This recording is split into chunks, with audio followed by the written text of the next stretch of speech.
Hey folks, Lindsey Huddleston with Sports Psychology Solutions in the building at the 9th annual Horatio Williams Foundation MLK Classic. Got a face you may be familiar with, may have heard the voice. He's with a school you may know about. Got Coach Tom Izzo in the building. Coach, how you doing? Thanks, Linz. It's more a face for radio, but I guess if we're on TV, that's good. We're okay. Why, with your crazy hectic schedule, congratulations on the win against Wisconsin too, and Cassius making the record, but with your crazy schedule, what brings you down to Ferndale High School today? You know, Lindsey, back 35 years ago, the first time I got on the road, first place I came was to Franklin Settlement down here, and I watched a guy named Steve Smith. Okay. And that was my first recruit. And I was in love with Detroit ever since, you know, and as we were talking today with Horatio, you know, there's been some ups and downs here with the economy, when all the things happen. But I think basketball in this state is back. Yeah. And when it's back in Detroit, it helps the whole state. Sure. I mean, you've seen that. You have the history. What do young people who are 7th, 6th, 8th graders need to know so they can put themselves in a position that a Coach Tom Izzo or someone of your caliber could even be thinking about them for the future? Well, you know, as you know, we got a lot of good schools in this state, you know, and there's, I don't know, 6 or 7 Division I schools and then a bunch of Division II schools. But I'd say the first thing they got to know is they got to work on their game, they got to work on their schoolwork, you know. I mean, you got to, you know, there's some really good students coming up right now, too. You know, can't mention names, but I can just tell you that some of the best players in the state are some of the best students, too. So when you got both, you really got something going where there's going to be people from all over coming back, like back in the day when you and I were talking earlier. Now, wait a minute, Coach. If I'm a great ball player, why I got to worry about grades? You can look out for me, right? You're going to make something work, right? Pull a string or two? You know what? We're going to help you when we get there, but those rules are that you got to take care of your business to get eligible. And once you get there, you know, at our place, we got the Steve Smith Academic Center, a former Detroit Pershing High School guy that donated a lot of money for that because it was important to him. But, yeah, I think what happens is that, Lindsey, kids get, you know, people tell them different things. And, you know, your education is important to you. I don't care who you are, you know, and the better you can be a well-rounded person, the more interesting places like Michigan State, you know, Oakland, UAD, Central, Eastern, Western, you know, all the schools in our state, but then all the other states. And even though I'd like to keep my share here, I love when kids move on and get to be good players. You know, I just did a thing for Willie Burton. Oh, yeah, sure. Because they're having a ceremony. He's getting his name, his jersey retired at Minnesota. And I said in the interview, man, if I was the head coach then, because I was an assistant, I'd have never let Willie leave the state. I'd have tackled him. You know, he's such a great guy. Yeah, you know, but Clem did a good job. And Milt Barnes was one of my friends who recruited him. And but, you know, believe it or not, when I see guys have success, it really warms my heart because that's the name of the game, you know. Get them out of the environment they're in and get them into an environment that hopefully they can help other kids get out. And that's what I'm so proud of my former guy, Steve Smith, you know. And I'm hoping guys like Cassius that, you know, have success will remember where they came from and how there's so many people and kids we have to help. It's sometimes financial, but it's a lot of times just the word of mouth. Sure, and doing that. It's funny you say you set up a great segue, Coach. You talked about Steve Smith and all the great things he's done, and in the same breath you say Cassius. So I'm going to say some words and see how they relate. You evolving, transcending as a head coach, that you can have a Steve Smith so many years ago and still have a Cassius Winston. How do you stay relevant like that, Coach? You know, I stay relevant because of the Steve Smiths, you know, the Magic Johnsons. I mean, I think we have a lot of players. You're around our place a lot. A lot of players come back, you know, and it's amazing. Rocket Watts right now, you know, and what Cassius has done to take him under his wing. Steve, take him under his wing. It's not me. I mean, I'm hoping I'm part of the situation, but, you know, I think a player-coach team is always better than a coach-coach team. You've heard me say that a million times. But same with programs. You know, when you got other players that are, you know, from different eras wanting to help these kids, and if you I keep bringing up Steve because there's been kids that have gone to Michigan or gone to Minnesota or Ohio State. And Steve stays relevant with all of them. Yeah, I mean, Steve cares about the kids from Detroit. Right. And when you make that connection, it goes a long way. It does. That's it. You got a little bit of basketball left to play. You get on the road a little bit more. How do you feel about that? Yeah, it's a little nerve-wracking. The schedule's been so different this year, where everybody's trying to predict where everybody is. I say we're about 2 weeks, maybe a week and a half away from really saying, okay, these teams are the top teams. Because some people, like we played a lot of home games. Right.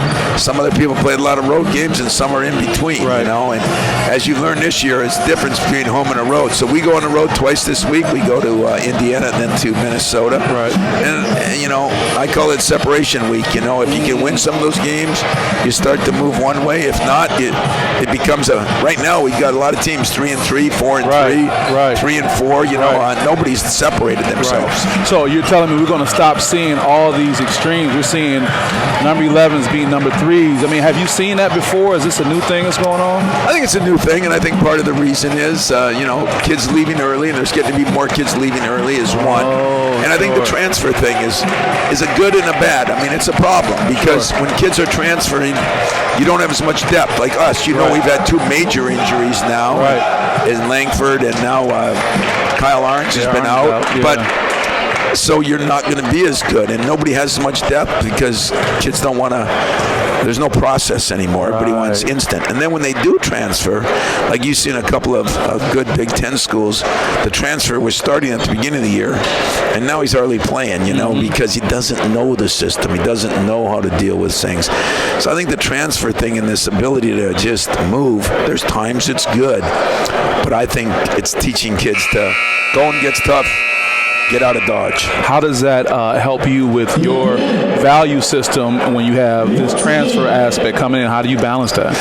Well, thank God I haven't had many kids that have transferred so far, and I keep telling my assistants the relationships you have with kids, from the assistants to them, to me as a head coach. I mean, I've spent more time, Cassius, this year because of this situation, but more nights, more times, more reading up on psychological things that you're very high on, and I got a feeling that your area is about to really take off. I mean, when I talk to my AD and that, I think that these colleges are going to need more than 1 or 2 full-time people just in athletics. Sure, and not to be reactionary, but proactive with everything. Exactly. Yeah. And so that's something that off the year I'd like to talk to you about sometime too, because you go through different phases, and when you come from the old school part, which I guess I was, but you don't appreciate it. And when I went through Cash's thing, I just realized how helpful things can be, or what I read, or what people sent me, and I looked at things a whole different way. So hats off to you and what you've done. To that, and this is not to be patronized, you know me well enough. When I watched you post Cash's situation, your vulnerability, your authenticity, I mean, you kind of really put it out there, and I think that impacted a lot of people because they kind of followed your lead. Does that make a little sense? It does. And what I told Cash, when it's time, because he's a giving person. That's why he's got the assist record. He's a giver. And I think when you have a platform like mine or like his, when he's an elite player now, eventually that platform maybe can help a lot of other kids that and hopefully prevent some of the things that he went through. And you got to be ready for that. This is a lot. I mean, the kid's got a lot on his plate. He's trying to win a championship. He's trying to become an NBA player. He's trying to, he's working on his master's. He's going to finish his master's. Is he really? Yeah, in 4 years. He's going to finish it. It's going to take him a little bit class in the summer. So he did it. He graduated probably in a little less than 3, and then last summer he started working on it, and he's going to finish it this summer. So he's got a lot. I know you're not going to take credit for it, but however, you must have created a culture to allow something like that to happen.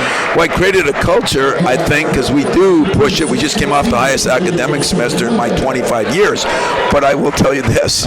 His mother drives me. Yeah, sure. And she, from day one, she had her game plan on his academics. And I got to tell you, it's been followed pretty much to the T. Some because it's the right thing. Right. Some because Cassius feared her, and a lot because I feared her. Right. So that made it happen. That's great. Coach, we appreciate you being out. We're going to get a great game start. You get to watch some of this great talent. There's one resource I'm going to put on the screen. There's a text line for young people who are having crisis. Instead of picking up the phone, they can text 741-741. It's through the American Foundation for Suicide Prevention. And I saw Mark Ewell yesterday. We're going to talk a little bit more how we can get these resources out, because as you know, kids are texting now, and we want to use these athletes as a platform to put that out there. So, well, I would just like to say to the people that are watching, for you, hats off. I mean, I was one that came along slow in this. I'll be the first to admit it. And sometimes you need a slap in the face to get you to reality. Reality's hit. Sure. And I can't think of a better thing. There's so many kids, my own included, that just sometimes need a small talk, sometimes just need to be reassured. But professionals like yourself are valuable, and it's not a recruiting thing. It's not a advertisement. It's a fact of life. Yeah, absolutely. Well, Coach, with that, we're going to let you get out. I appreciate you so much, and I catch you in the practice, catch you at a game, just catch you around. You're always invited. I appreciate it. Well, thanks a lot. Lindsey Huddleston, SPS. We'll see you guys.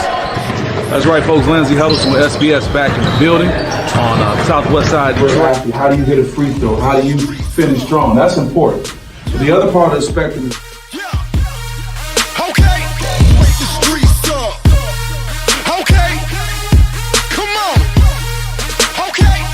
always packed, always loud, always crazy. So it's a tough place to play in. You gotta go in there with a mind. So I'll be in there tomorrow. That's really my motivation. Is I want to be like Gabe Brown. Gabe Brown shoots like